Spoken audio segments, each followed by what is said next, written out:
The agenda has been posted in the chat, so feel free to go take a look at that. Our meetings is going to mostly focus on discussion among the board, but community members are not only welcome to join, encouraged to join in on that discussion.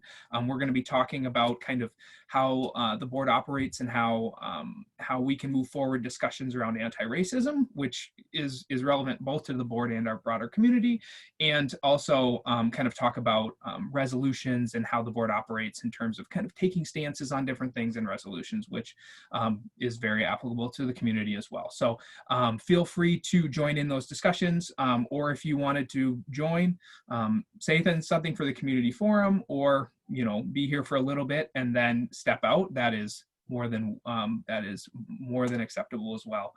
So please do whatever works for you there. Sarah, did you have anything else to add? I don't want to put you on the spot, but nope, that sounds great. Okay. So we'll jump into the community forum portion of the evening. I know we have a few community members here tonight. I guess if there's anything you would like to say, maybe we can do quick, since we do have community members here, do quick introductions. I don't even know if I introduced myself. I'm Chris DesRoches. I am the board chair. I live on 44th and Grand, and maybe we can call on other people, and I will maybe call on Sarah Cheetah. Hey everyone, I'm Sarah Cheetah. I'm the board vice chair. I live on 36th and Pillsbury, and I'll call on Chris H. Hi, I'm Chris, and I live on 36th and First Avenue, and I'm a board member, and I'm going to call on BJ.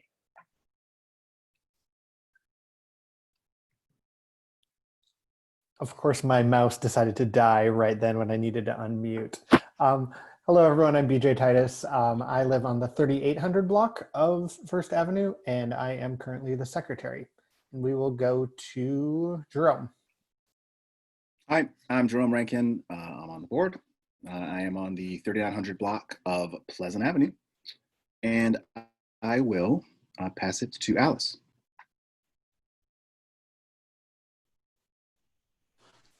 Hi, I'm Alice Johnson. I'm currently the treasurer. I'm on the board. I live at the 4300 block of Grand Avenue, and I will pass it to David Searl, David S. Hi, I'm a newer board member. I live on the 3800 block of First Avenue, and I will pass it to David Robbins. I'm David Robbins. I live on 44th and Wentworth, and I've been on the board for a year and a half, a little bit over. And I think, if I'm not mistaken, Popcorn Mike, right? You're the next contestant. Yeah, my name is Mike Skinner, and I live on 4200 block on Blaisdell, and I've been on the board for just about 2 years as an alternate, and then this last about a year and a half as a member. And I will call on Wendy.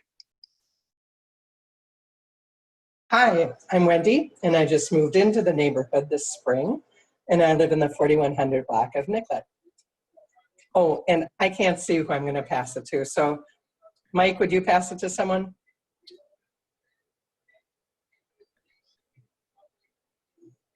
I can do it. Todd, could you go? Sure.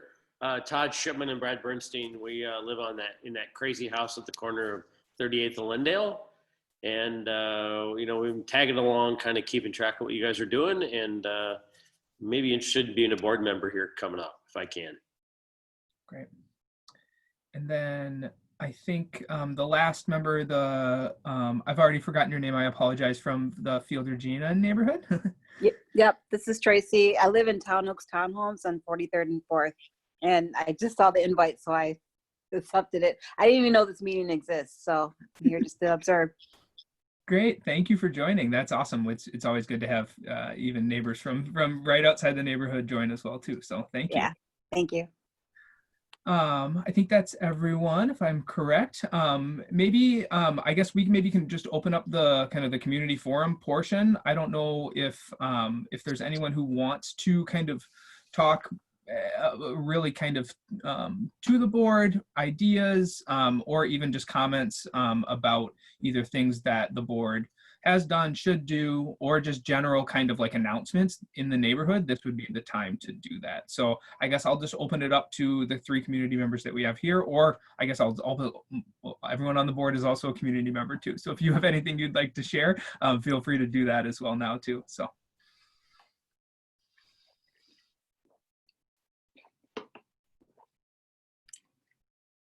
Okay.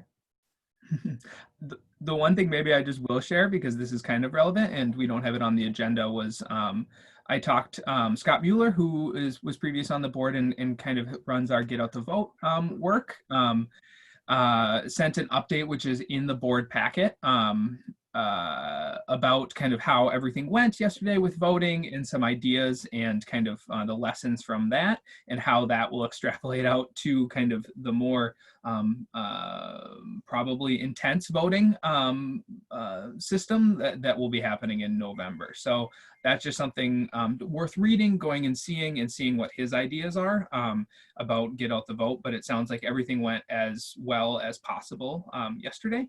And there was obviously really, really good turnout both in 8-6 and 8-7. So.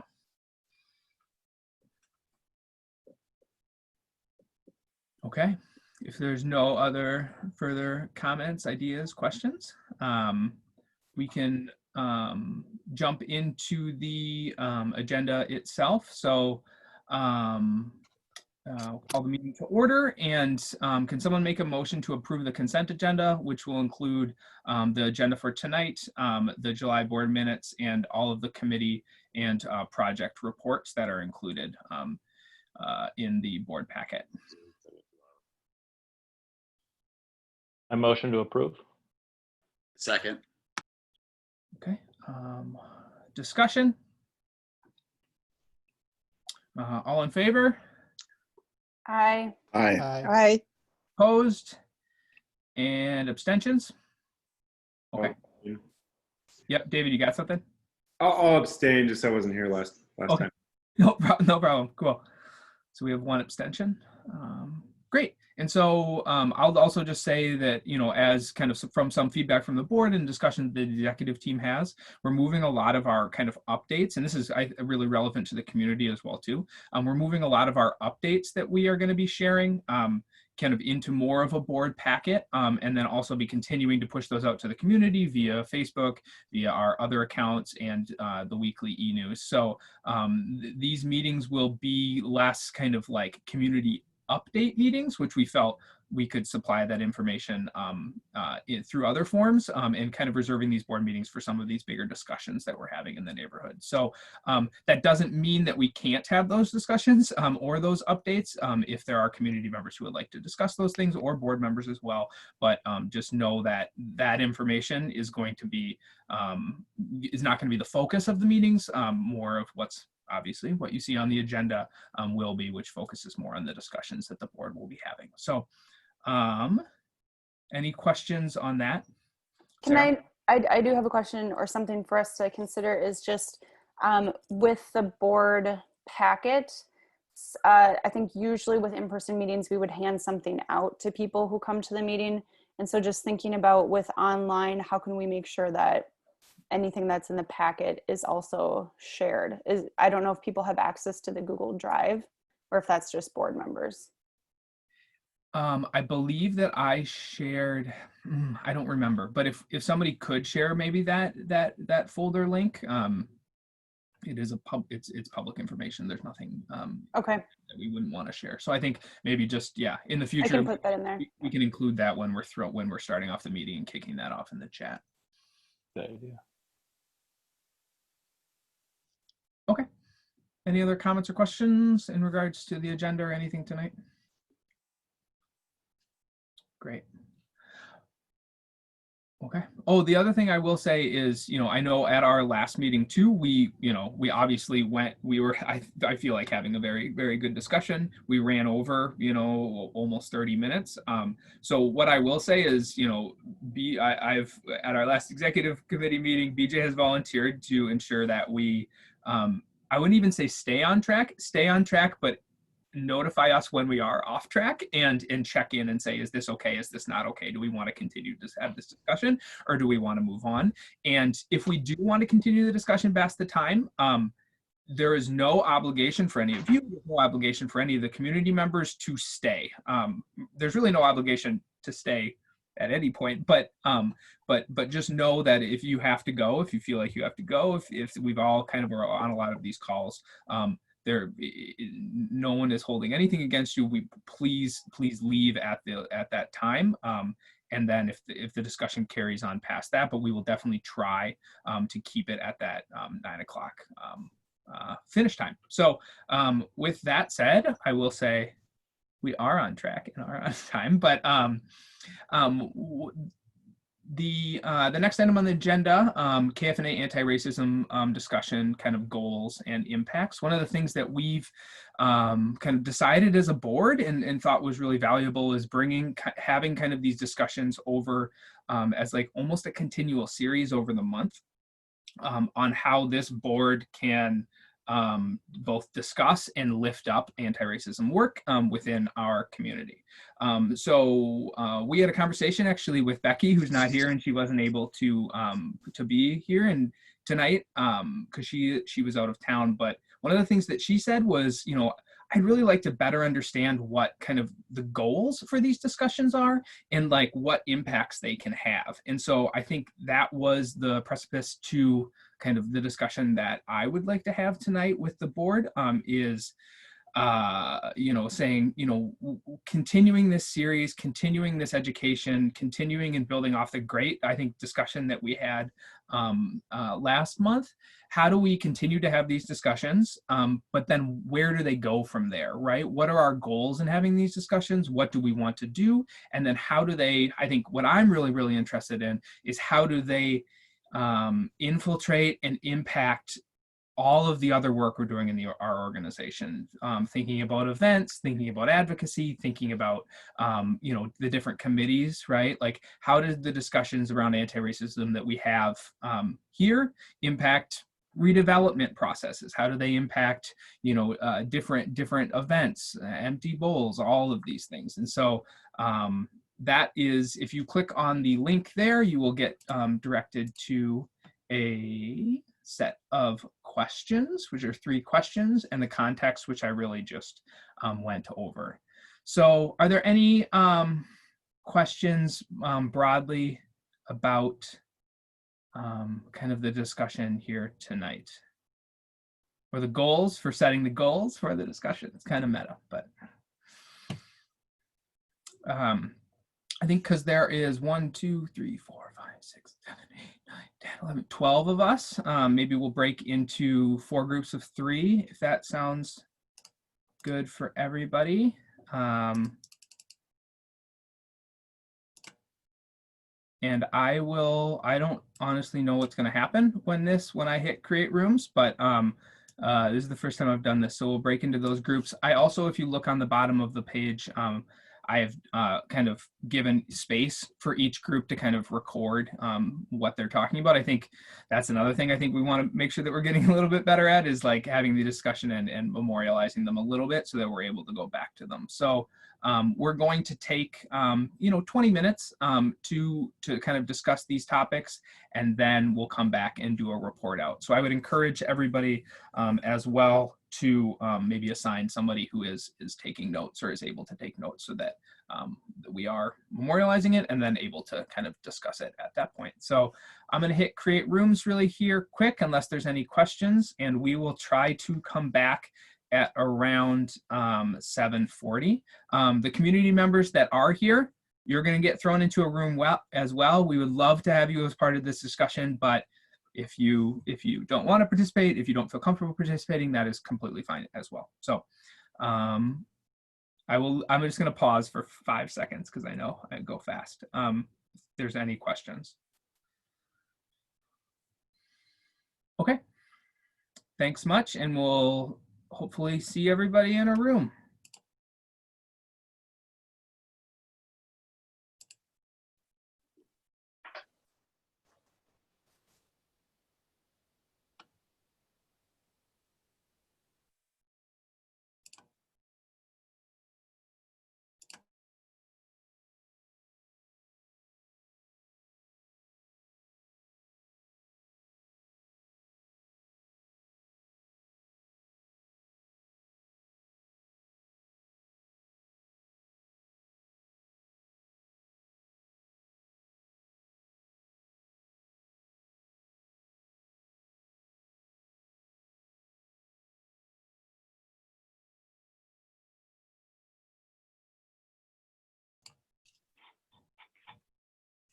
Yes.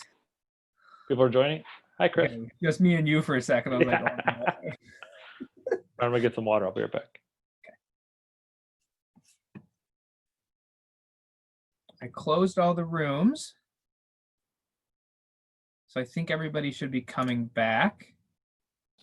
Yep, we got the note that we had like 60 seconds to come back or something like that. Oh, got it. Okay.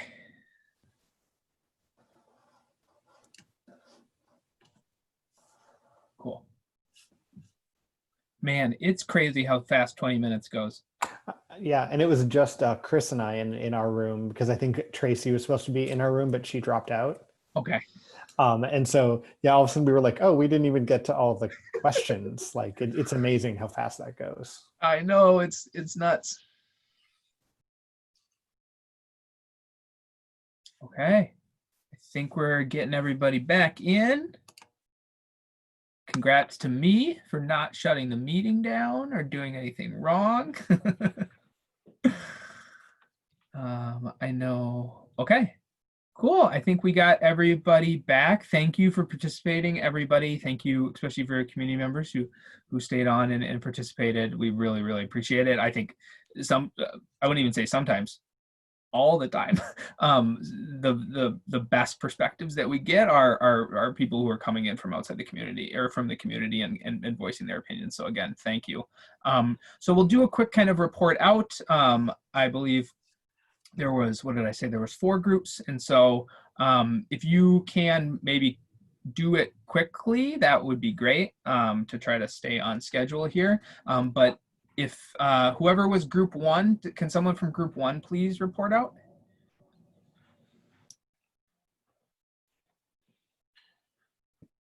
Yeah, I'm from group 1.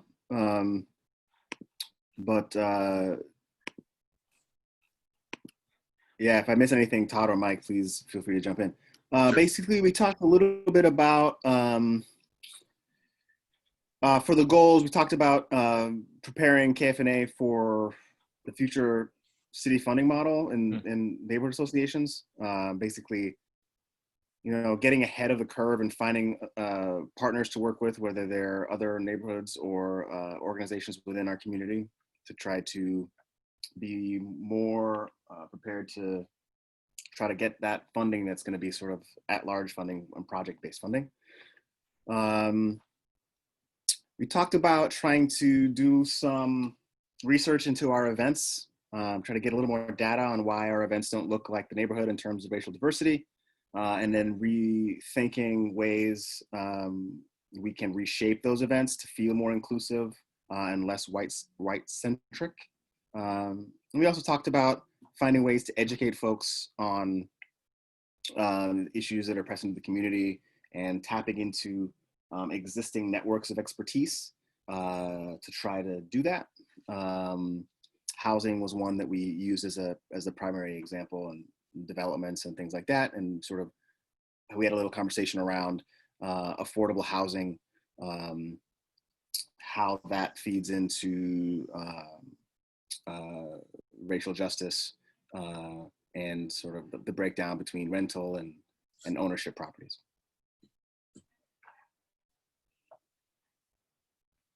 And that was us. Well recapped. Awesome. Thanks, guys. Maybe group 2, someone want to take that one? Alice, did you want to take that? Or do you want, you're on mute. David called not it, but Alice. I didn't realize I was on mute again. I'll try. I'll read your very good notes here.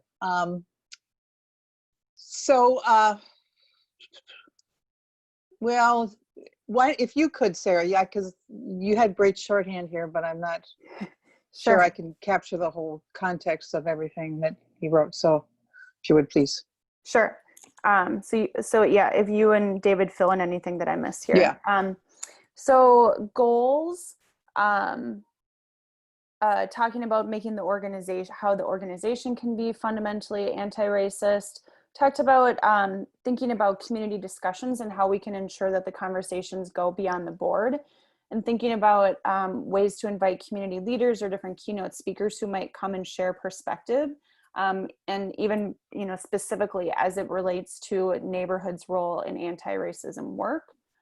We talked with connecting with other neighborhoods to partner on this work, and particularly partner neighborhoods that might have more racial diversity. We talked about, just a quick example, Bryant Neighborhood Organization has been hosting community assemblies every Saturday morning at Phelps Park for the last couple of months. They bring in a lot of speakers, panelists, things like that. Could there be an opportunity for us to, as two neighborhoods that straddle 35W, Bryant being a historically Black neighborhood, could there be an opportunity to partner on something like that in the future? Talked about making sure that we're learning with and from communities most impacted by racism. We also talked about defining common terms, like just making sure that, as part of our level setting, that we're all on the same page when we're discussing concepts or terms that frequently come up in these conversations. Second one here, we talked about, a lot about operationalizing it and thinking about how, as a board, we can set the direction. Like, board members come and go, we rotate off and on type of thing, and thinking about, if staff is kind of our continuing thread and longevity, how can we ensure that anti-racism work is an expectation for staff, it's in job descriptions, it's in work plans, thinking also about how it can be incorporated into our mission statement. And David had the great vision of thinking about, like, what is this board's legacy with anti-racism work, and how putting it into the mission statement could be a piece of that. And thinking about, again, how is this work being made visible, and thinking about how we can bring more people into the organization by making sure that people know that this is a focus and it is a priority of ours. What else here? Also thinking about, the board is one thing, but how can we make sure that this anti-racism work is also in committees and in volunteers, and thinking about like just the characteristics and the culture, but also individuals and representation. And that really led us into thinking about, again, outreach and this need to do more outreach into Kingfield, and making sure that there's really a priority on engaging with neighbors that have been historically underrepresented in neighborhood organizations. And then we did not get to question 3. So David, Alice, if either of you have anything to add, or if you want to add something there about question 3, go ahead and do that. I think at the beginning of our conversation, we kind of touched on, we did it a little bit backwards, but we in abstract terms touched on, like, how do we do this on a practical level every month? And Sarah, you touched on it too, about, like, one of the ideas is, do we bring in outside speakers so that we don't have, like, a feedback loop? And then engage with other neighborhood organizations, so we can, reach out to other neighborhoods and understand what other neighbors are thinking. And then also, like, do we organize it based on theme? Are we going to talk about specific institutions that need to be addressed, and have a board member present on a specific institution that has institutionalized racism and talk about how it manifests itself? Or are we going to talk about a specific hot button topic? Like, if someone tweets out something objectionable, are we going to be talking about that? Or if there's another Karen moment, are we going to be discussing that? I think it's important to have like and it could be all the above, but I think it's at least good to know what the framework is and like what this conversation will be like and what's going to be the guiding principle. I yield my time.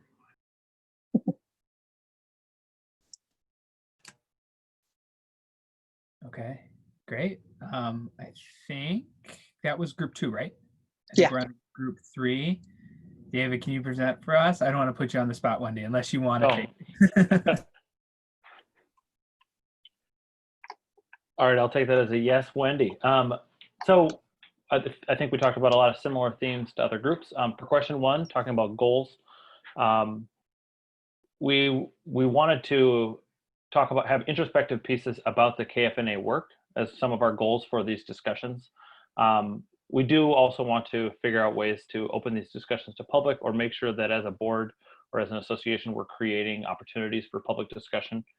But I think somebody talked about, so it's not insular if we aren't having outside community members join as often, although we've been kind of blessed with people joining each month. Maybe focusing on the work of KFNA and how, what we can talk about for anti-racism and how that would relate to our committees or to our events and stuff like that. And we'll get to that in 2 and 3. We also liked sharing the sharing of information ahead of time. And so that way our discussion was set in a context and everyone started from a similar point. So we wanted to bring, through this work, bring the board together so we're able to work better. We talked about the goals of this discussion, or these discussions maybe being committee-based, or thinking about how does this committee, or what topics would be important to talk about as it relates to, let's say, the house or the development committee or the events. And I think some people have given really good concrete examples of that in their presentations. And then, as Wendy said, the goal of this discussion is just to give ourselves a foundation.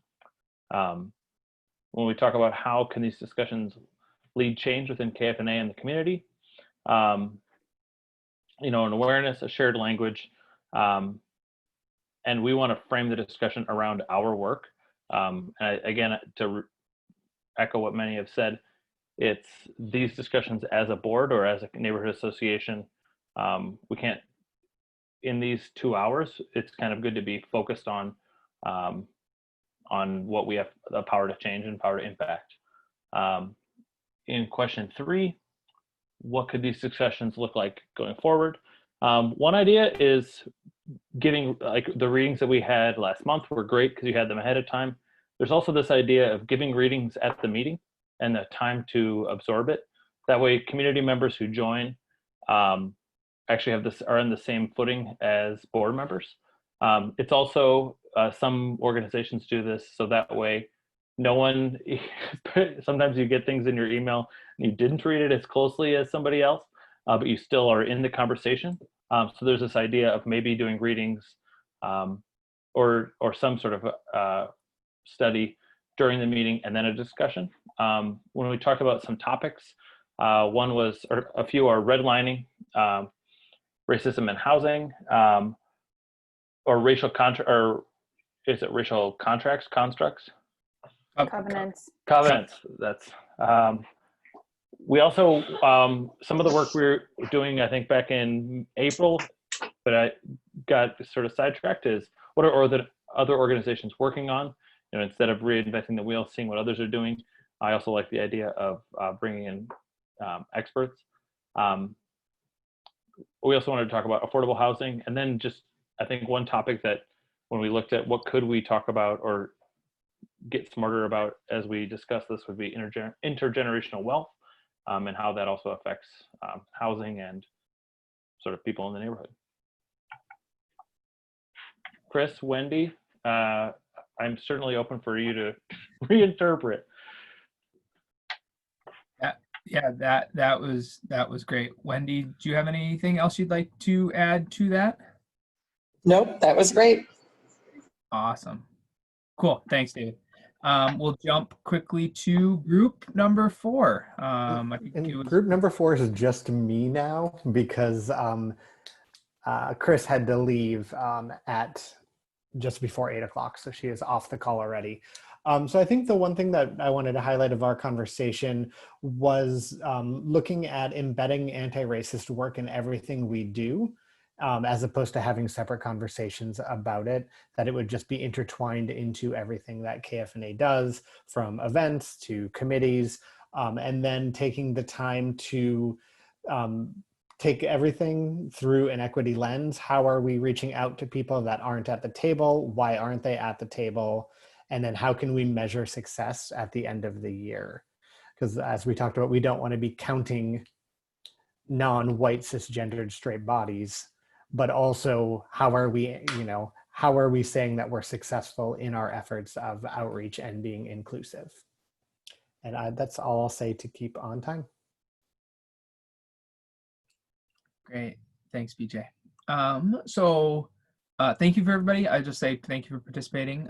I think what maybe we'll do is summarize this, and I would just ask, and I'm going to ask after this meeting, and I'll ask right now, is if I would love to have a small group of people take on, maybe it's even looking through this and coming up with a kind of even just a 1-page summary of like, this is kind of the outline for how we're planning on moving forward with these discussions. That would be amazing. So if anyone wants to commit to that right now, that would be great. But no, I will also be, I will say we as an executive committee will also be hounding you to maybe kind of join a small group of individuals who might be interested in kind of like carrying the water a little bit on this, so we get kind of some further board commitment. And that goes as well for community members. Okay. With that said, I will kick it over, just with no introduction. I'll kick it over to Sarah, maybe to No introduction. Take on the next one. Sure.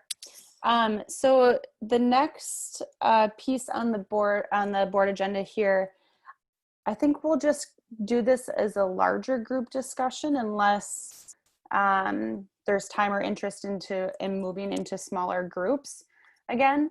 But basically, we wanted to take some time to debrief the recent KFNA resolutions that we've had, just with the anticipation that we're likely to have more resolutions in the future, whether that's something that comes through at a board meeting or comes up in between a board meeting. And so, yeah, so thinking about the previous resolutions to debrief that process and think about what went well. And then what can we improve on for the future? What do we need to make sure gets included in the process, in the information, when this might come up again in the future. And so for your reference, on pages 2 and 3 are a couple recent resolutions that KFNA has passed. There is likely to be a resolution at the end of, well, let me back up. Neighborhoods 2020 public comment period is open right now and closes at the end of September. And one of the updates that I was going to give at the end in the go around, but I'll just kind of give a quick nugget, is just that there's a sign-on letter for Neighborhoods 2020 that's going to be circulating around to neighborhoods. And so that is something that KFNA will have the opportunity to determine, do we want to sign on to this letter, which is essentially making the case for asking the city for more funding for neighborhoods, especially as they're moving into an equity-based funding formula in the future. And just, I think maybe given the direction that the board is headed, as well as the state of our city right now, and so much going on in our world, I think it's likely to say that resolutions will come up in the future again. So I'll just pause there and then just add it into the chat here. When you're thinking about the recent resolutions, what went well? What can we improve upon for the future? And maybe a quick quick vote to raise your hand if you want to stay in a large group versus raise your hand if you want to go to small group. So if you want to stay in a large group, raise your hand. Okay. Looks like large group has the majority there. Okay, so then I'll just open it up. Comments on resolutions. What went well? What can we improve upon for the future?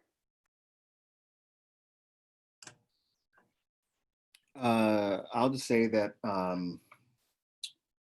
I didn't know much about the process for resolutions beforehand. So I think one thing, I think maybe just codifying how these things are supposed to work would be helpful. And if there is already a code, then, you know, redistributing it and refamiliarizing ourselves with it. And I know that there were, I think part of this is because of the doing it over emails is a little different than doing it in person. But I think there were concerns or questions that were raised in some of our email back and forth that never quite made it to like a discussion or a vote. And so I feel like that's not ideal either. So maybe being better about that.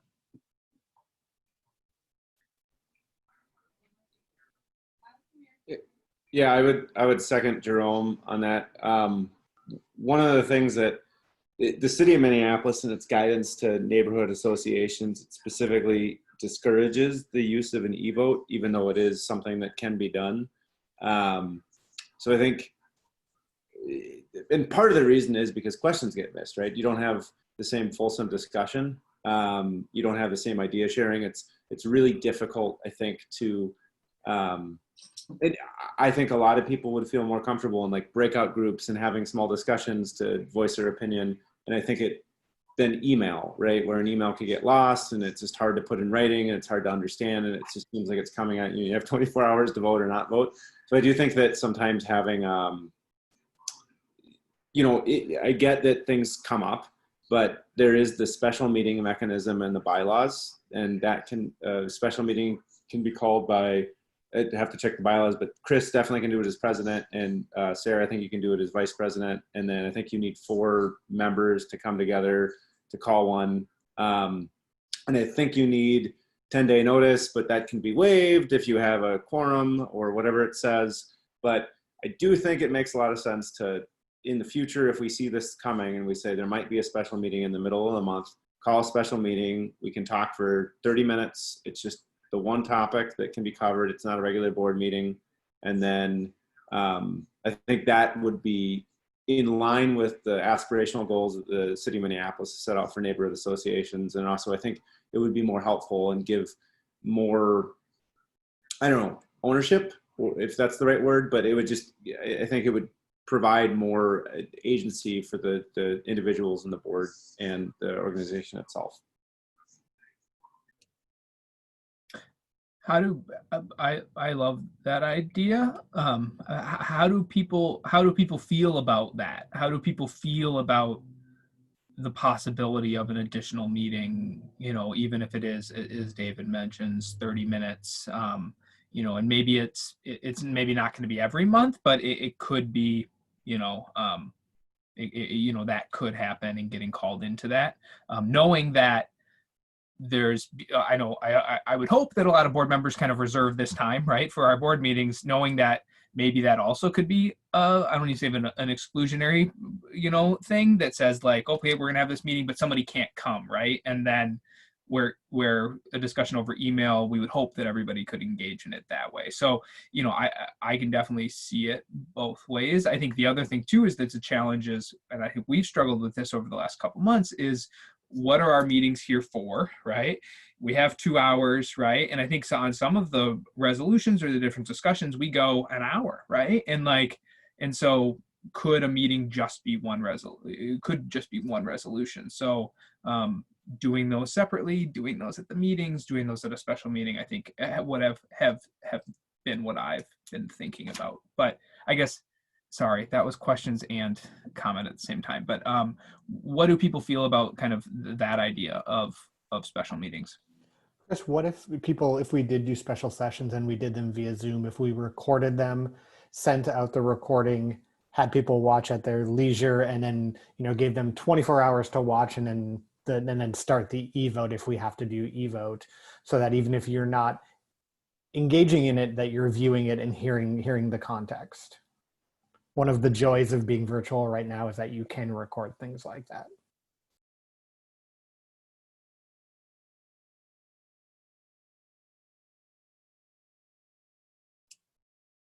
I'll just say that I think that's a good idea. I think that's a great idea, right? Like, I think, yeah, building on that, I think that's really good, is holding that space for that discussion, and then also ensuring that everyone has a chance to weigh in who maybe wasn't able to make that meeting.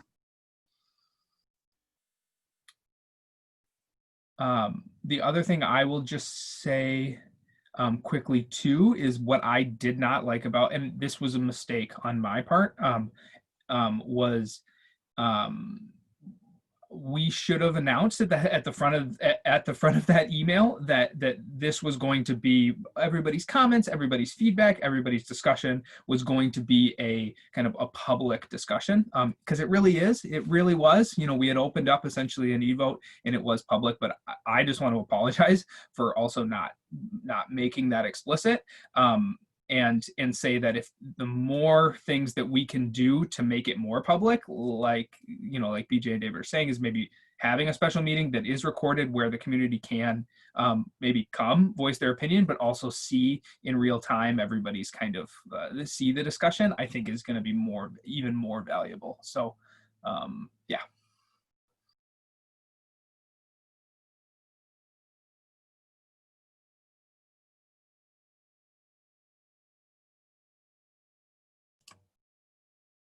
Any other comments or questions or concerns about kind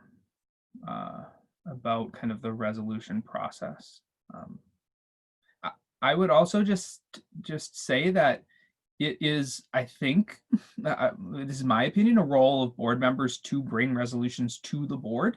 And so I think the executive team has talked about this as well, would encourage board members to if you have something that you've been working on or that you care about or that you would like the board to support or do, bringing resolutions to the board is something that is encouraged, and that I really personally would really encourage people to do. And we can, and I think we can discuss those that are coming and get those on the agenda and ensure that we have the time and the space to discuss those. And I would even say that's the same for community members too, right? It would have to be kind of probably a board member sponsoring that resolution, but the same for community members. If there's things, whether it's, the board supporting certain, sustainability efforts, things like that could be something that the board could do. So.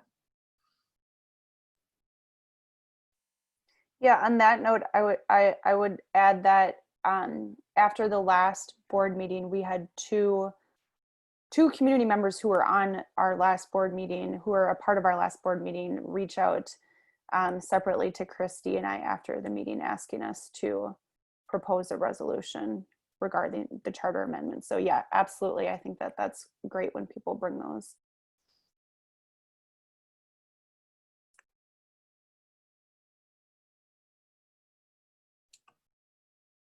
Okay, any other discussion? I also will just say too that I think we have a rough plan that I think that I don't want to speak for the executive team, but that the executive team can maybe finalize and codify a policy, kind of to Jerome's original point, understanding how we do resolutions, how they work, what we've done, and then like what that more like technical process is, based on kind of the feedback here tonight would be really great. I know I'll just also say that I have resolutions coming up in the next couple months as well too, as they relate to park board planning, which I was on a community advisory committee for, and I also the redevelopment on Curans. I would like the board to recognize in a resolution the role that I think that just in some sort of way, I haven't written it yet, but kind of thinking about Curans as an institution in the community, and so that resolution, which is is a resolution. But yeah, that's something else that I'm thinking of presenting in the next couple meetings. So, Sarah, anything else?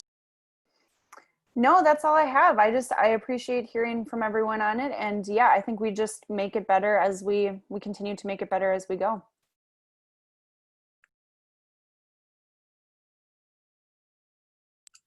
We have a little bit of time here too. Does anyone want to discuss those specific, those resolutions, and maybe even specifically the charter resolution itself, as for a few minutes? I'm kind of going off agenda, but we're talking about resolutions. I don't know if anyone wanted to comment, as we all didn't get to come together on that. And I guess I'll say I'll comment. I already said this in an email, but I appreciate everybody's kind of willingness to engage in that conversation. I understand that it's not an easy conversation. We all don't agree on it, and I think that is extremely healthy, and I think it is extremely valuable for the organization to be doing things that are hard. And I'll say that isn't always the role that KFNA has played in the past, and I understand that, but I think it is the role that KFNA needs to play. So so again, I'll just say thank you to everybody who did engage on that, and that would be my only comment. So I'll leave it open right now. Where do I find those resolutions? On the bottom of the agenda that there is right now, there are those resolutions. And then they are also posted to minutes, which is posted to the, which should be updated on the KFNA board page. BJ, do you have more information on how that is working and operating right now? Nope, I just send it to Sarah Linus Robinson, and I believe she posts them, but I don't have any more information other than I send it to her at the end of the meetings. But I think that's a good point. I think we should be, I think that's something I've struggled with a little bit, is where some of this stuff lives, and how we announce it to the community.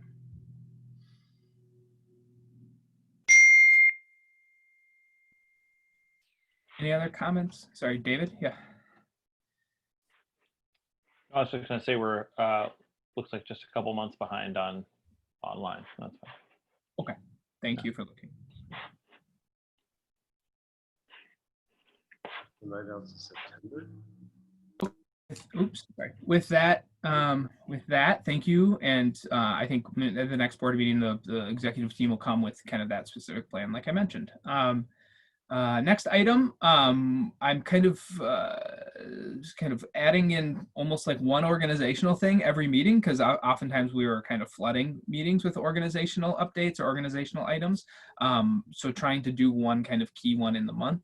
One of the things that Sarah really wanted, Sarah LR really wanted to talk about was the conflict of interest forms that we all have. We've all submitted those conflict of interest forms. I believe we have everyone's, with exception. I think we're still waiting on Aiden's, but Aiden's not here tonight, so we can't bug him for it. But I will definitely check in with him on that. Those conflict of interest forms can be found right there. Those are everybody's conflict of interest forms. I think one of the things that Sarah wanted everyone to know is that those should be living documents. So if those update, if you all of a sudden are, changing a job or a position or any of the things change on those answers, we should be updating those forms.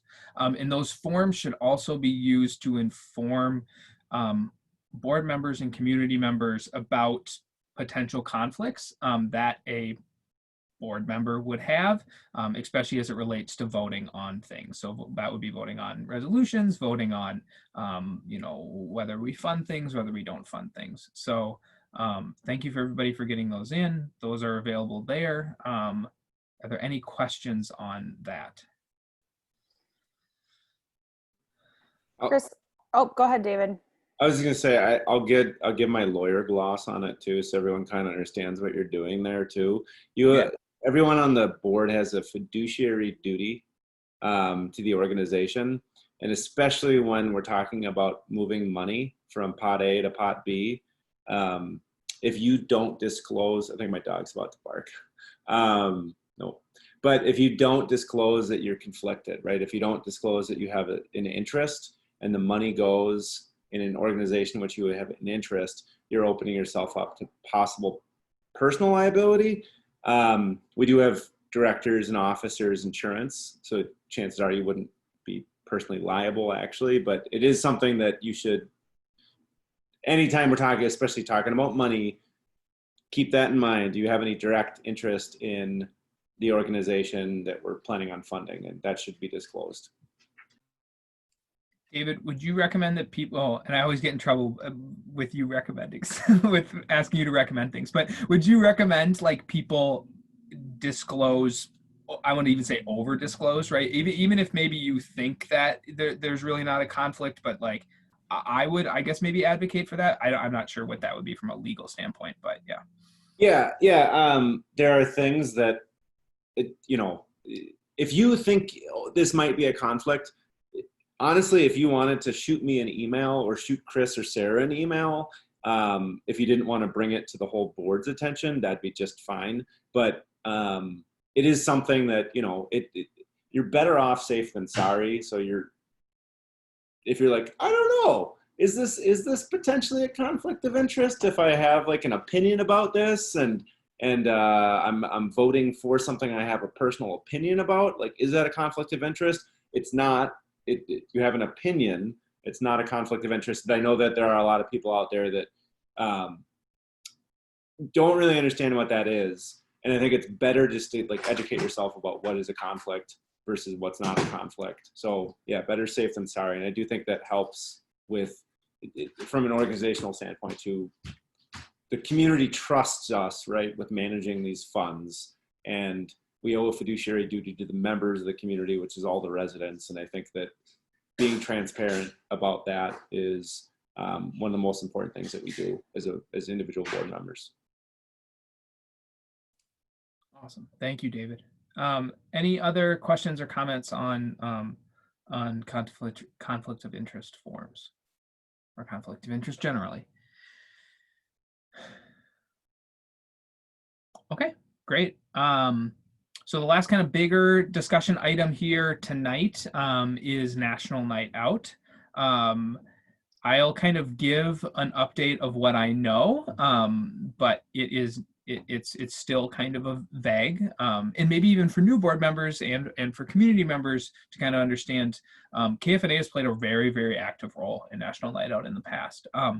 We've played a very active role in helping neighbors set up their block parties, and we've played an active role the night of National Night Out, delivering ice cream, engaging with neighbors, dropping off information. And so this organization, I think, has been seen as really, in my opinion, one of the main faces of National Night Out. And I think, and so I think it's important to have that context. What we have done in the past, like I said, is help neighbors set up these parties, understand how they do that with the city, and then going out and engaging with people. So we have bikes and we have trailers and we have ice cream, and we go out and deliver those. It's a really, really one of the really unique opportunities to connect with neighbors who maybe wouldn't see a face to KFNA, like an individual face to KFNA. And so we last year tried to do even more engagement, really getting people to sign up, telling people about different things that were going on in ways that they could get involved. And then obviously this year, here we are. And so I think National Night Out has played a very important role for this organization in the past. And I would like to see our organization think, and all of us think, really long and hard about the role that we play this year. So an update on National Night Out in the city. It's kind of been, the city hasn't really made a strong statement about National Night Out. Some organizations neighborhoods did hold their National Night Out last, was it 2 weeks ago or a week and a half? 1 week ago or 2 weeks ago? Last week, I think. Last week. I know, like East Harriet, I saw some different kind of streets blocked off around East Harriet, and I think Tangletown also maybe did as well too, but it was more unofficial. The city has also moved the date to another date of September 15th. right? Is that the correct date? I don't want to say the wrong Yes, date. you are correct. Okay, thank you. So that is the new date for or an additional date in a National Night Out under the context of COVID. The other context that National Night Out exists in is its relationship and grounding in the Minneapolis Police Department. National Night Out is a Minneapolis Police Department sponsored event. It is one of their, well, I would say it's their most visual and maybe only real kind of broad community engagement event that they do. I'm sure they do others, but it's the one that I think touches this neighborhood here the most. So with that said, we don't know the role that the Minneapolis Police Department is going to be playing in National Night Out. It seems that it is less. What that means, I don't have an answer to. So I wanted to also bring that up. So there's kind of two contexts to this. There's the relationship with the Minneapolis Police Department, and then there is COVID and our comfort level with either promoting an event or participating in an event that whole goal is for neighbors to gather together. Can they do that safely? I believe so, but I think it's also worth considering. So that's where we're at right now. I guess I just wanted to kind of open up this conversation into thinking about, you know, what do we want KFNA's role to be come September? Do we want to promote the event? Do we want to engage in the event? Both in the context of the murder of George Floyd in the Minneapolis Police Department and the current pandemic that we are living in. So I guess I'll just open it up to see if people have comments or questions as it relates to National Night Out. One quick question. What has Minneapolis Police Department involvement looked like in previous years?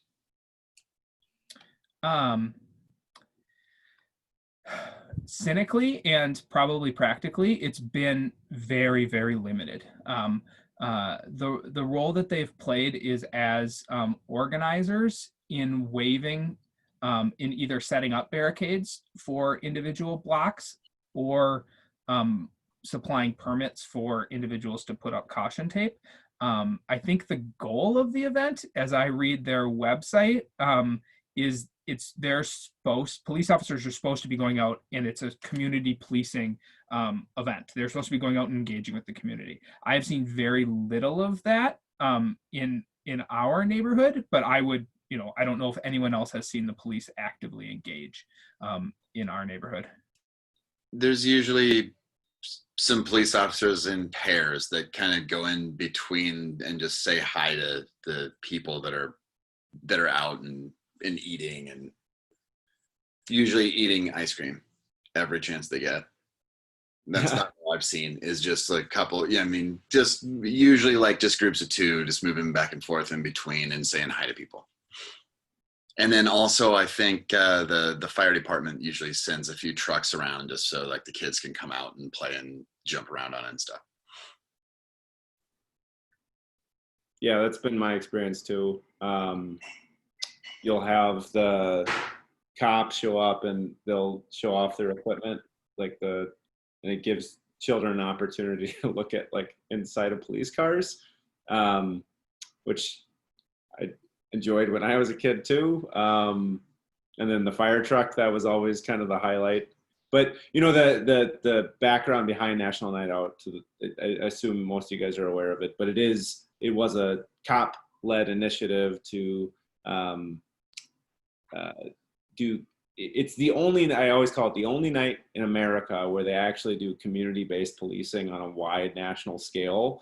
And it is this idea about neighbors coming out together to get to know each other so communities be safer, and then get to know cops so that it'll be safer and people trust the police and whatnot. And that's kind of how it started, and that's always been its history. So that's why MPD is the agency that's kind of the head of it. Does that answer your question, Jerome? Thanks.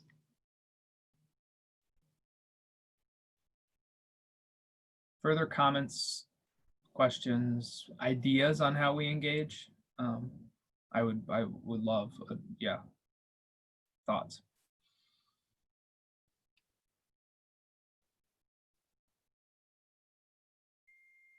Hey, Todd here. Can you hear me? Yep, you're great. So maybe I'm naive and I don't know enough about anything, but is there a block captain list that we can reach out to? Can we find out who's going to do these? Is there registration for it? Are there pamphlets and information that goes out? What is the plan?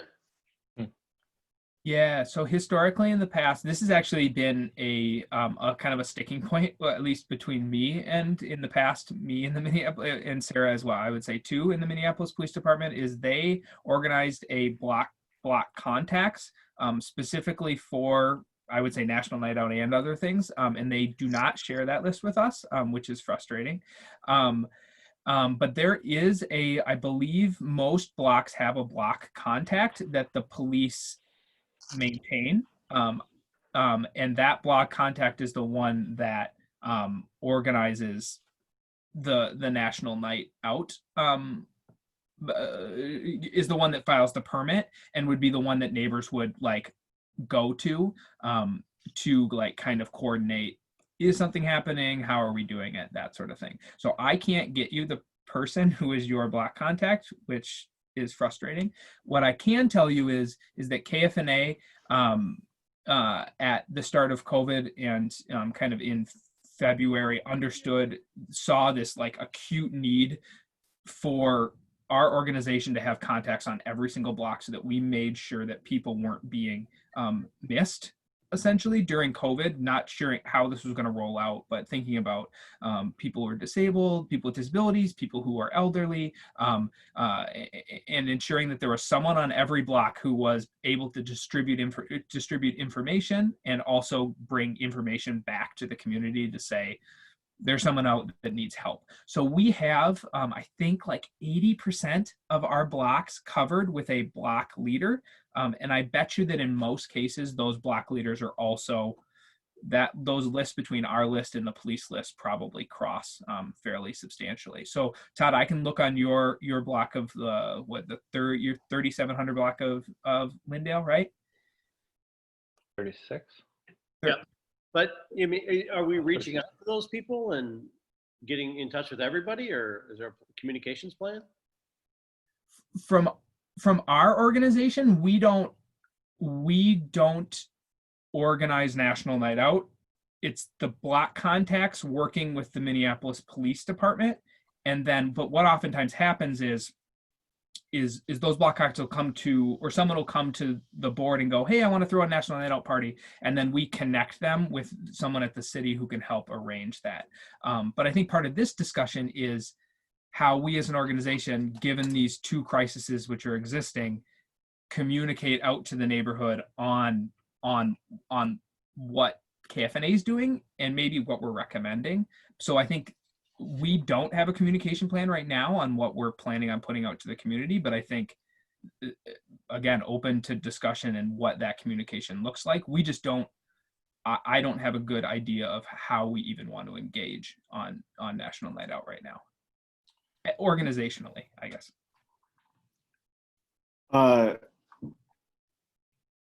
What if we didn't engage at all? What would happen and what would that look like? This is a guess from me, but if we didn't engage at all, block leaders would host parties, would close down the street. It would probably be less than it typically is. I think because of both of these crises that we are in. But that would be really it. Some stuff would happen, probably less. We would lose an opportunity. I think we would lose an opportunity as an organization to go out and engage, but is this the way we want to engage? So yeah, really nothing would be my opinion. Residents would ask where their ice cream is. That's yeah, no, I think that's a good, I think great question. I feel very conflicted about this. It's very difficult for me to imagine organizationally supporting gatherings during a pandemic, even if they are outdoors, even if people are taking proper precautions. And it's very difficult for me to imagine our organization supporting an event put on by MPD, particularly when George Floyd's murder is still so raw and so problematic and so terrible. And so I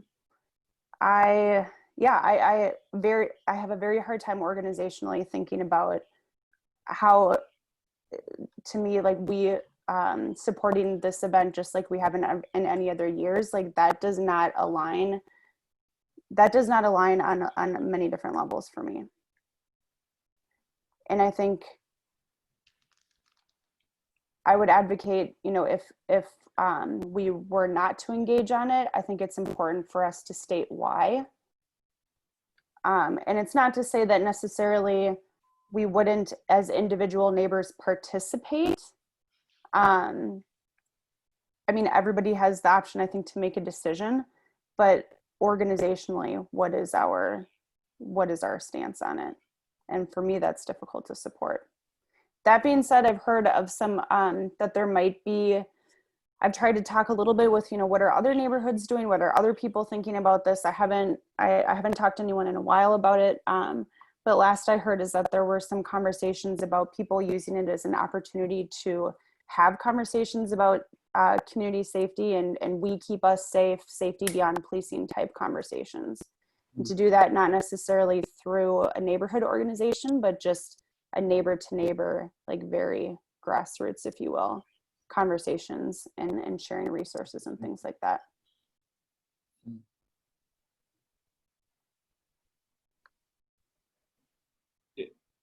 I do think it's on the pandemic aspect, I think it is a difficult question for KFNA. I think our role, if we choose to have one, ought to be one of making sure that neighbors are taking safety precautions. I think there'd be a big question about whether or not it would be responsible at all to have KFNA board members, for instance, going from block to block. I think that's going to be something that's, and especially handing out food, I think that's going to be something that's going to be very difficult. But I said in the comments too, I think it could be aligned with our mission to hand out masks. Like KFNA, we could hand out, reach out to Scott and do like KFNA masks, and that would be a cool outreach thing. And I think people would wear them around the neighborhood, and that would be a cool opportunity. And then from a policing perspective, I think it's, if done well, and if we're intentional about it, we could support dramatic police reform efforts with our presence. Because I do think that again, it's the only night in America where the community policing, right? A community-led initiative of policing is front and center. And regardless of like what we call the law enforcement service in Minneapolis, we're going to have licensed law enforcement officers in the city. And we have to, like, the city's in pain. Everyone is frustrated that this keeps happening, but there's got to be a path forward where that relationship is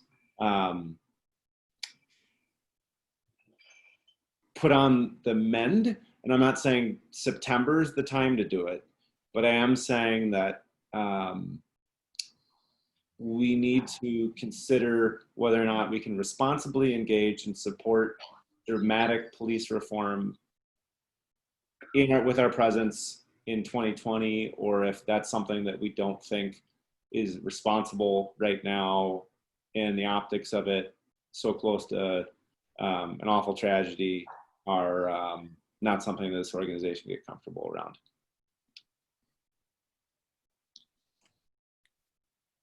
I just want to maybe chime in on both of your points, David. I think the first point about COVID and KFNA board members, I hadn't even thought like that far deep into it. So I think thinking about like board members going between from different block parties, I think you're totally right that's just like that is just not gonna fly, because that's how we've done it in the past. And so then we're not even containing, we're like literally linking every single party together through our presence. So like that's just, in my opinion, obviously a terrible idea. So thank you for bringing up that point. I think on the second side, on the community safety and police reform, I love the idea. I'll jump back to the first point of maybe we partner with the block contacts that we have to see if we could do masks or something like that for National Night Out, and at least be a part of that conversation. And then on the policing side, if neighbors are gathering, this is something that a few of us have talked about in the past, is how do we support conversations that neighbors can have around community safety? And those conversations around community safety also include policing. But I think, is there a really basic packet of information that could be available to every block contact to kind of help foster conversations around what community safety looks like, looks like going forward in the future. We had a conversation with Councilmember Jenkins, who was really, I think, like engaged and excited on that idea that communities are thinking beyond maybe like the moment right now, and like how community safety looks in the future, in doing that engagement. So I would be interested. I know that there would be other community members who may be interested in helping support, whether that's just like a one sheet, like here's maybe some questions that you could engage in when you are, like what does community safety mean to you? What is, some of those broad questions that we could help support those conversations. So Chris, I think that's probably a further topic. I like that idea. I think that taking the community safety tact, and we don't know what National Night Out's going to look like in the future either next year. I would be in favor of putting out some information, and then I would announce that we're going to have a community safety neighborhood block event in the spring. Given COVID, if it is better. And so we have some alternative for people to reach for and think about. And then we have something to build towards. And then we can think about how we want to deploy that in the spring. And so maybe it's, May 15th or somewhere in that weekend when the weather finally gets better. And plus maybe this George Floyd trial will be over and we will be able to put some of that stuff behind us. So I like that idea. Community safety is first and foremost here in our block, and we're advocates for it. There's a whole lot of stuff we could do with it. Great, thank you. To keep on task, any other kind of ideas? I think that's a good, I think we can continue to talk about what those community safety conversations look like, both as they relate to National Night Out and like moving forward in the spring, and KFNA's role in sponsoring those and helping support community members to host them themselves. Any other insights or feedback on National Night Out? I feel like we have a rough plan. I was going to ask what the next step is to go from rough plan to actual plan. If it's a tonight meeting thing, or if it's like another conversation, or if it's I don't know. Yeah, the problem we're running into right now is like time, right? So it's like that's planned for September 15th. So like if there were specific board members, and again including community members, who wanted to kind of like pencil a plan out for this, that would be wonderful. And I would love if somebody could step up to the plate there. And I think it could happen in a fairly, one or two conversations. But just like how we had planned in the beginning of the year to have all board members sponsor events and be kind of in charge of events, I think that would be kind of a similar, I would love if somebody could step up and do that here too, so.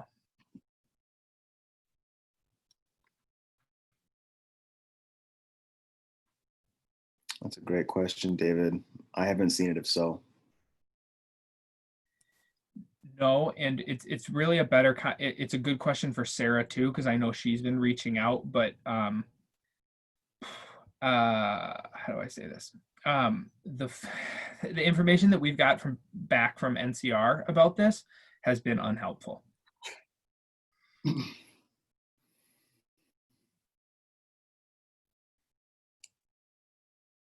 Okay. So I don't know if anyone wants to commit to being on that like working group and maybe meeting in the next couple of weeks. If you do, please share. And I can be in the group as long as it's a group and it's not just me, because I don't know. I just have thoughts, but I'm not a process guy. What are you looking for, Chris? Work group for what? Yeah, for National Night Out, and how we would like kind of engage and in National Night Out this year. If I can be of help, I'd be happy to. Awesome. Thanks, Todd. I'm happy to be a part of a conversation too. And just a strategy for us to keep in mind too is at our last board meeting, we talked about the gradients of agreement, and I don't want to put like every single thing to a vote with the board. And also it seems like, you know, with this, there's a lot of nuance obviously. And so I'm wondering, you know, could that be a strategy that we use as the gradients of agreement to try to understand where people are at with this issue and their level of support of National Night Out or not organizationally. So not necessarily right now, or maybe right now, I don't know. But that could be something to help gauge where people are at. And there's a couple different parameters that we have to think about too, right? One is just our level of participation, and two is sort of how and if to communicate that decision to the community, and then what that communication might look like, right? So if we decide not to be involved, then how do we communicate to the organization, to the community? If we decide at some hybrid level, then, you know, how do we express that? And are we talking about safety concerns? So I think it's both involvement and communication. And I think a working group could come up with like an idea for all of those things and present it to the board as a whole, and maybe just, you know, have some kind of, call a special meeting to talk about it. I don't know if that, maybe that's our trial run of our new idea of how to work through some of this stuff.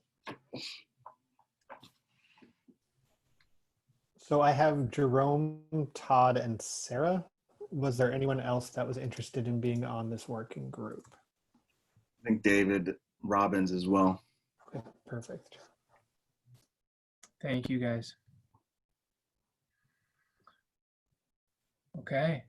BJ, you haven't had to keep me on track the whole time. You're good, Chris. You're good. Well, I think if we're all good wrapping that up, we're kind of on the last item, which we've kind of added. I don't even think we've done yet, but is kind of doing a really quick, I would even say 30-second share out by board members and community members on kind of interesting things that are happening, things that they've seen, things that they're excited about, things that they've done, or things that they've seen community members do, or that they would like to share from the last month. So I apologize, Sarah, your name is first because it's in reverse alphabetical order, but can you kick it off? Okay, sure. Okay, so 2 quick updates. The first is this neighborhood 2020 sign-on letter that I had referenced earlier. There is a PDF in the board packet that is a summary of kind of how this letter came to be, and a draft of the letter, as well as a draft advocacy guide, if you will, as a way to bring neighbors up to speed on what is 2020, what's the proposal, what are the ways to weigh in on this. If you believe in neighborhood organizations, what are some strategies around communicating to the city how you think that those are important, and why funding should, ultimately the letter is asking for an increase of funding of, let's see, an additional $3 million, which I think, as people know, the city is proposing a new funding formula for neighborhood organizations that's based on a racial equity framework. And so the idea is that the letter is saying yes to doing racial equity work, yes to racial equity funding formula, but can we raise all of those bars up so that neighborhoods have more base funding and more opportunities to kind of grow their racial equity work. And so this notion that like it's a budget neutral funding proposal from the city at a time when the city is prioritizing racial equity work. And so it's essentially taking away money from decreasing funding for some neighborhood organizations at a time when we have this opportunity to have more, I think, guidance, have more support from the city to do racial equity work. And so you can read the full content of the letter. You can check out the advocacy talking points. The goal is to have anyone who wants to sign on to the letter sign on by September 12th, which means that we could discuss this at our September 9th board meeting. So to David R's point of, really trying as much as possible not to bring stuff to e-vote, I think, in the spirit of, people have a month now essentially to review this, to connect, with me certainly, or anyone else, to have email threads, whatever the case may be, if there are questions, concerns, other ideas, things like that. And then at the September meeting, I would propose that we would discuss and then actually decide if KFNA is going to sign on to this letter. So in terms of who put the letter together, it's people from Falwell, Whittier, Nokomis East, Elliott Park, Bryant, Powderhorn, Central, and Armitage. And there's an outreach plan to connect with, I think, just about the goal is to connect with all the neighborhoods to try to get everyone to sign on, and we'll see how many are interested in that. Okay, I'll end there. I think that was over a minute. Sorry. Thanks, Sarah. BJ? Two things. One exciting thing. I don't know if any of you are following what's going into the Blackbird space, but it's a new restaurant called Petit Leon. They are on social media if you want to be following them. They've been working hard on renovating the space, and hopefully they will be opening soon. The other not so great thing, my partner and I were walking our dog in MLK Park recently and found 2 syringes. So we are working with Andrea Jenkins and Brad Bourne, who has not responded to us, and it's been over a week. But Andrea Jenkins about potentially getting a sharp container to be putting in the park, just as being a proactive thing, and then putting signage up in the park that there is a sharps container that we can be putting syringes in if you do find them or if people are using them. Awesome. Thanks, BJ. Mike? Really quickly, we were working, I was working with the clinic that I'm a part of, trying to organize the coping kits for kids, for children that have been displaced across the few communities, especially those most affected by property damage and displacements. And needless to say, there's another organization that had that first. So we actually have a website set up. If you have things that you would want to donate to be able to get over to those kids, to get over those kids, it'll redirect you. So we're partnering with them, and I can get some more information back out to the group as well. Awesome, thanks. David? David S. Yep.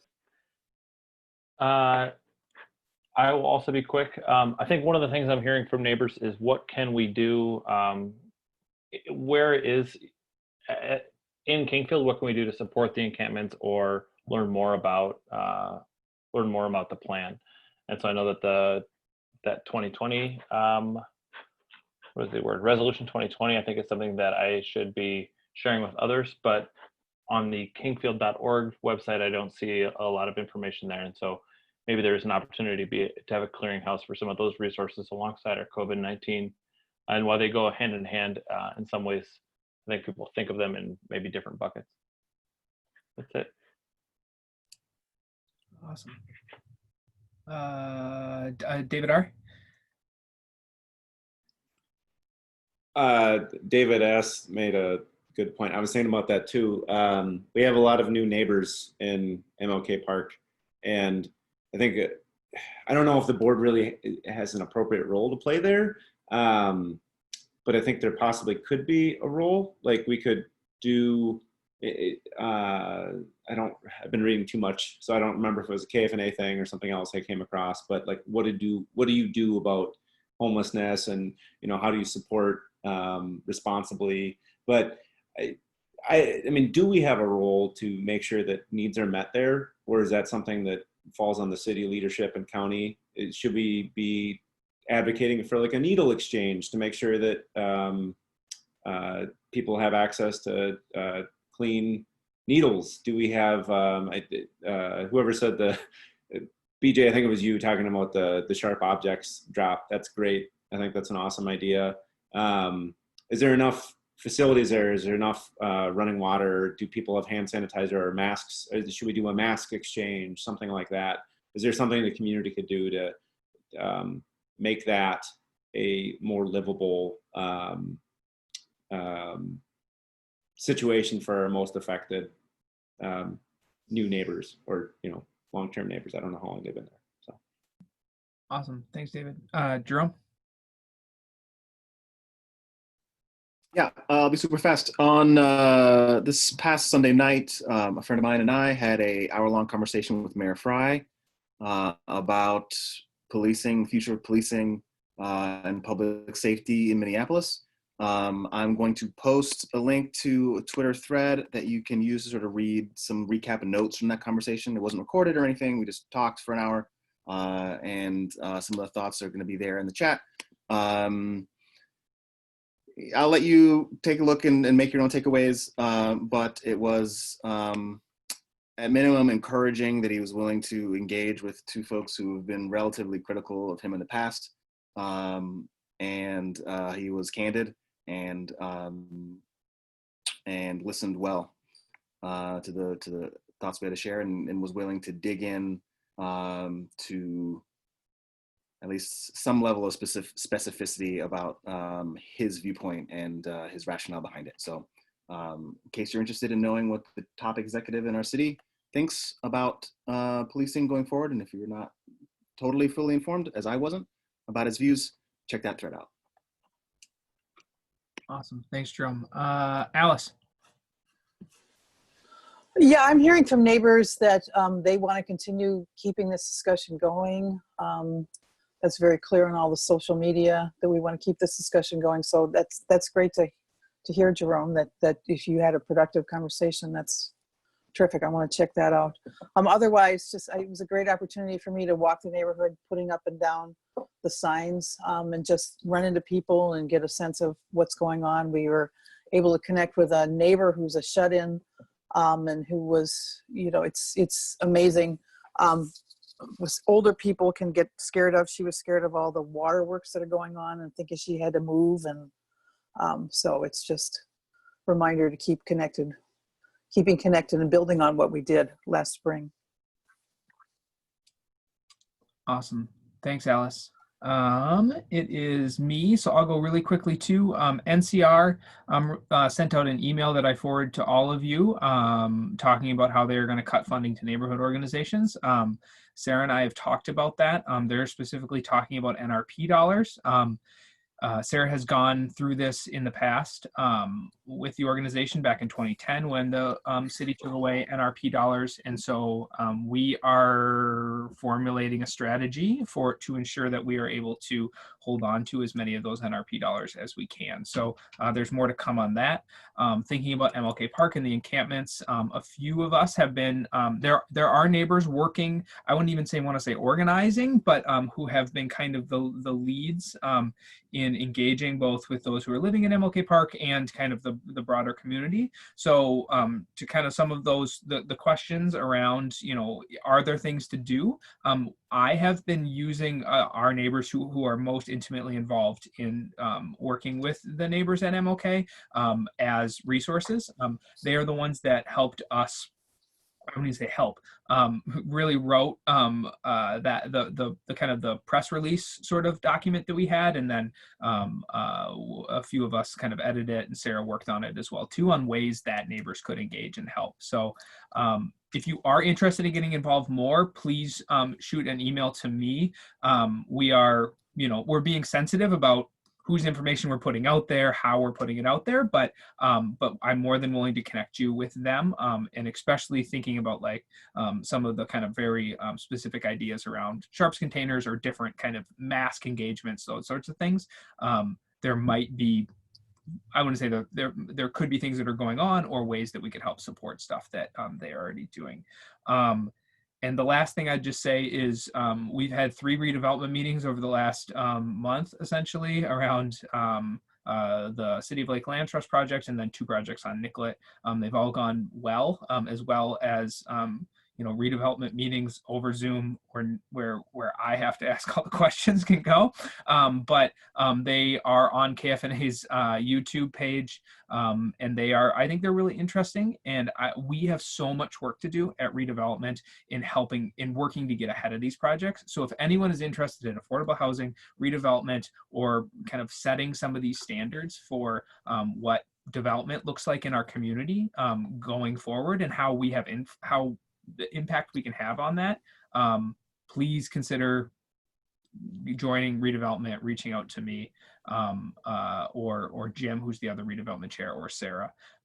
I've found, actually, I've gotten some really good contacts with some groups who have some toolkits that we're gonna like start considering, but we're working on that right now. So those were all the updates I had. Todd, did you have anything that you wanted to throw out there as updates or ideas or things from that you'd like to share as a kind of close out to the meeting? I'm real active at the Minneapolis Area Association of Realtors and the Minnesota Association. We're working on a committee for racial equity and inclusion, thinking about our history, you know, as realtors, and redlining the history around, you know, housing and exclusionary actions that have happened over the past, but really looking at the future. So we're trying to define how we're going to go about this. And we're looking at the model that the Vote No campaign used to build on the state statutes and laws that are exclusionary, identify them and how they affect housing, and then build a coalition of business partners for that effort. So that's really, it's in its infancy, but if you have any ideas or know people that we should be talking to, we'd be interested. We also, you know, importantly, the realtor organizations have money, and we want to spend it in our communities, and the advocacy work we do on behalf of homeowners every day and is important to us. So if you have ideas, and tell me what we can do for you. Awesome. Thanks for sharing that. I just threw a link into a chat of an organization that I am just working with right now, who has developed kind of an equitable development scorecard. And that applies, I would say that applies both to like development and like just generally changes within community. And so it's a really cool resource. So, and I'm meeting with them more. So we'll get in touch. Thank you. Awesome. Okay. Well, that's the closeout, everybody. Thank you. Unless there's anyone else who has anything else to comment on or say for tonight. I really liked the closeout. You what? I liked going around and having everyone share something. Yeah, we haven't been able to do this because we've been so far behind. And so it's awesome. It's like, I think these updates and knowing what everyone else is doing, I think is really impactful. So I totally agree. That's awesome. So, cool. Well, I would say we've got stuff to work on. Maybe we'll, the kind of the people who committed to some working groups, I would say please connect. And then maybe the board should look for the possibility of a special meeting this month as it relates to National Night Out. So I will leave it there and say thank you, everybody, unless there's anything else. Will somebody reach out to me about the subcommittee? Yes. Could you throw your email, Todd? I think I have it, but could you just throw it in the chat really quick? Yep.